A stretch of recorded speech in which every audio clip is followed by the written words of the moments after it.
Magandang umaga po sa inyong lahat. Napakagandang pagkakataon itong ibinigay sa atin ni Pope Francis na ang kanyang idiniklara na ang December 8, 2020 hanggang December 8, 2021 sa darating na taon ay ang Year of Saint Joseph.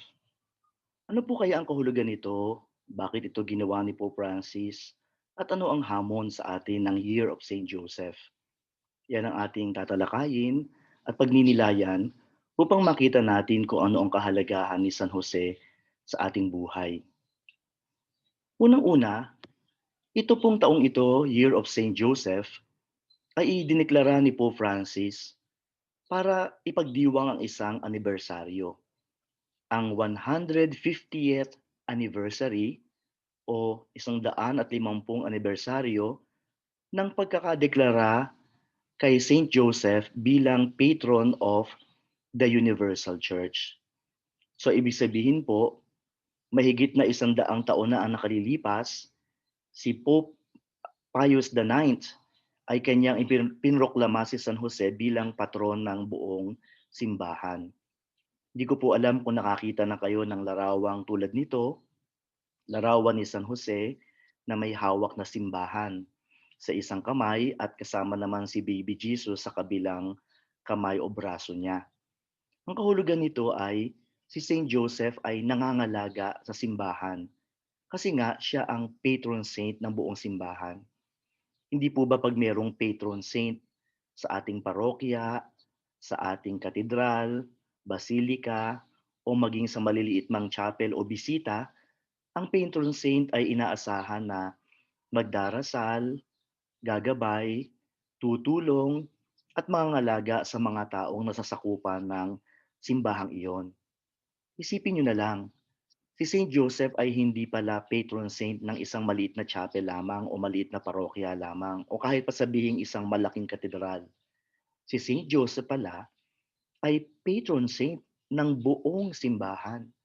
Kaya maaasahan natin na siya ang mangangalaga, tutulong, magdarasal, at magbibigay ng proteksyon sa atin lalo na sa ating mga pangangailangan ng kaluluwa at katawan laban sa mga balakid at anumang mga hamon na dumarating sa ating buhay.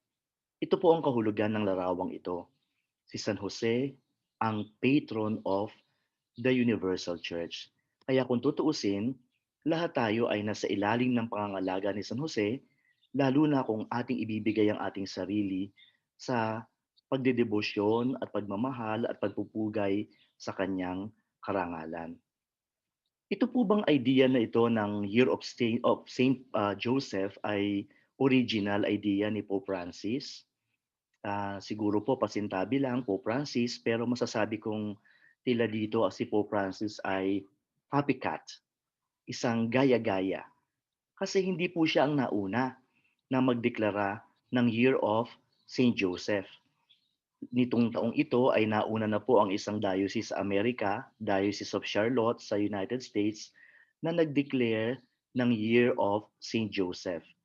Si Father Calloway naman ay nag-publish ng isang bagong libro, Consecration to Saint Joseph, na ang kanya ding kahilingan sana sa makakabasa ng librong ito ay maging tagapagtaguyod ng isang initiative para i-declare din ang Year of Saint Joseph. Yung religious congregation na Oblates of Saint Joseph actually ay katatapos lang nila na magdiwang ng Year of Saint Joseph para sa kanilang congregation. Kaya po si Pope Francis ay parang copycat dito, gaya-gaya. Pero hindi ibig sabihin na masama yon. Siguro si Pope Francis ay nagkaroon din ng inspirasyon katulad ng Diocese of Charlotte, katulad ng Oblates of Saint Joseph, katulad ni Father Calloway, siya din ay na-inspire na iproklama ang Year of Saint Joseph. Kung tutuusin, original pa rin ito kay Pope Francis sapagkat diniklara niya ang Year of Saint Joseph hindi lamang para sa isang maliit na diocese o congregation o sa aklat lamang, kundi para sa buong simbahan. Siya ang unang pope sa kasaysayan na nag-declare ng Year of Saint Joseph. Kaya binabawi ko na yung sinabi ko kanina na copycat, hindi na po. Urig pa rin kapag tiningnan natin itong idea na ito ni Pope Francis at nagpapasalamat tayo sa kanya sa ginawa niyang itong initiative para sa simbahan. Nitong nakaraang 150 years, makikita din po natin na napakaraming development na nagtuturo sa atin o nagdudulot sa atin ng kaalaman o debosyon o kamulatan tungkol sa presensya ni Saint Joseph sa ating buhay. Maraming mga Santo Papa ang nag-endorse kay Saint Joseph. Naglabas sila ng mga dokumento, naglabas sila ng mga sulat o proklamasyon tungkol kay Saint Joseph. Meron ding isang bagong kapistahan, yung pista ng May 1, na nag-declare kay Saint Joseph bilang patron ng mga manggagawa. Sa Pilipinas po, ang May 1 ay holiday, no? Labor Day. Pero sa simbahan, ito ay kapistahan ng lahat ng laborers, lahat ng manggagawa, lahat ng mga nagtatrabaho. At ang kapistahang ito ay nasa ilalim ni San Jose. Siya ang patron nating mga manggagawa. Ito pong kapistahang ito ay sinasabing bago kasapagkat 1955 lamang ito sinimulang i-celebrate. Samantalang yung isa pang kapistahan ni Saint Joseph, March 19, ay napakatagal na pong ipinagliriwang. Ito rin na nakaraang mga taon, 150 years or so, ay nilagay sa mga official prayers ng simbahan ang pangalan ni San Jose. Pagkatapos ng pangalan ng Mahal na Birhen, ay isinusunod na banggitin ang pangalan ni San Jose. Halimbawa na lang po yung tinatawag na benediction prayer na ginagawa kapag meron tayong holy hour o banal na oras. Blessed be Saint Joseph, her most chaste spouse. Sinasabi natin doon sa panalangin na yon. At si Pope John the 23rd, noong Vatican II, celebration ng Vatican II, ay diniklara niya na ang pangalan ni San Jose ay dapat ilagay sa Eucharistic Prayer 1 o yung panalangin na kung saan napapaloob doon yung consecration ng body and blood of Christ. Binabanggit ang pangalan ni San Jose pagkatapos ng pangalan ng Mahal na Birhen. Kaya kung tutuusin pala, sa buhay ng simbahan, hindi nawala itong kamulatan natin kay San Jose nitong mga nakaraang mga taon. At makikita din po natin na lumago ang debosyon kay San Jose sapagkat nagkaroon ng mga tinatawag na apparitions of Saint Joseph. Hindi lang pala si Mama Mary po ang nagpapakita o nagkakaroon ng um, apparitions, kundi pati pala si San Jose ay nagpapakita din sa mga mananampalataya. Isa na dito yung um, apparition sa Knock, Ireland noong 1879.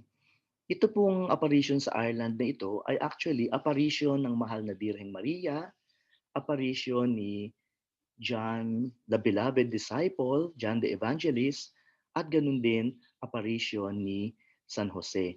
Bago matapos yung apparition na iyon, nagpakita din si Jesus bilang Lamb of God na nag-aalis ng mga kasalanan ng daigdig.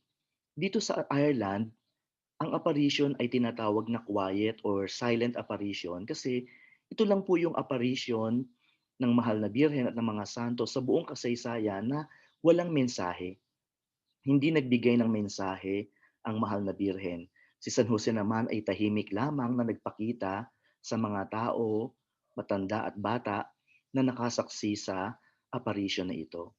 Sa Fatima, Portugal noong 1917, alam natin nagpakita ang Our Lady of Fatima sa tatlong batang pastol. Pero bago matapos ang lahat ng apparition na iyon, isang beses ay nagpakita si San Jose kasama ng Mahal na Birhen ng Fatima.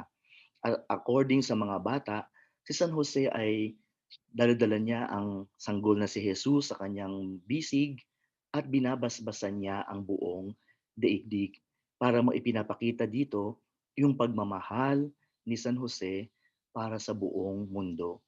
Sa apparition sa Fatima, si San Jose ay walang mensaheng ibinigay. Hindi siya nagsalita. Kaya makikita natin na parang bang consistent sa Bible. Sa Bible po kasi walang salita si San Jose eh.